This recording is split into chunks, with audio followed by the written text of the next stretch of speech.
1920s, Cambodia was a deeply spiritual nation, where every local man had to spend at least a year in a monastery. Because so much of the land was regularly flooded, many houses were built on stilts. This is eternal Cambodia. If you tell me that this image was took yesterday, I would believe you, because this is the traditional Cambodia as it always was. This unusual photograph shows a Cambodian official working in the French colonial service.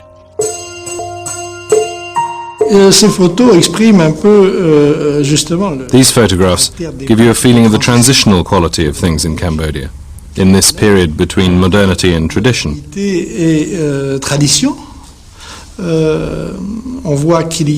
You can see some modern elements, the hat, the moustache, the bow tie, but he's also dressed in Cambodian style with his sampot trousers. The interesting thing is the way it's all mixed up.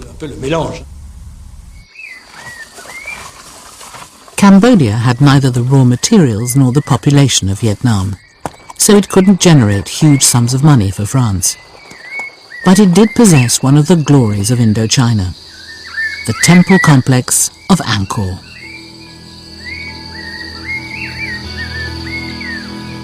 Built by the ancient kings of Cambodia, Angkor had been largely abandoned in the 15th century when Phnom Penh became the capital city. In 1860, it was visited by the French explorer Henri Mouhot.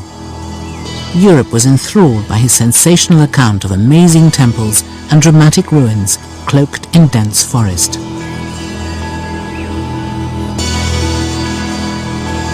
When Bussy first approached Khan, he had promised to make Angkor a priority.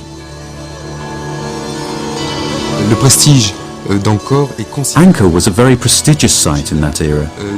You were dealing with a set of ruins which could be compared to the Temple of Solomon. There was nothing comparable in the world. With all that history, all those memories preserved in its walls and temples, the archives of the planet just had to have it. In February 1921, Bussy journeyed across the Mekong to get his first glimpse of the magnificent ruins of Angkor. His film and photographs depict an archetypal lost city, full of exotic statues and mysterious wall carvings.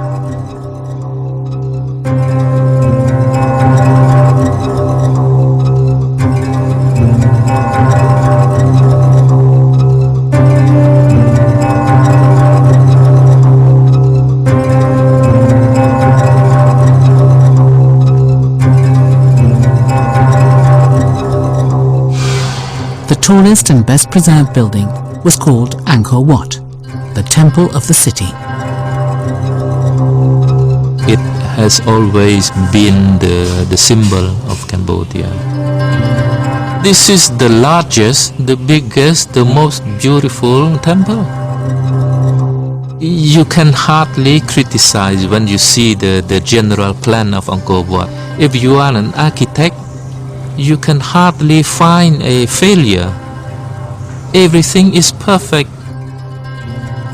Bussy took numerous pictures of Angkor Wat, but like many later photographers, he was also drawn to another temple built nearby, about 100 years later, the Bayon. You have these enormous faces, 3 or 4 meters high it seems like, and there's maybe 70, and they're all looking in different directions. And it's this very kind of all-knowing, smiling face with these big eyes kind of looking out over the jungle.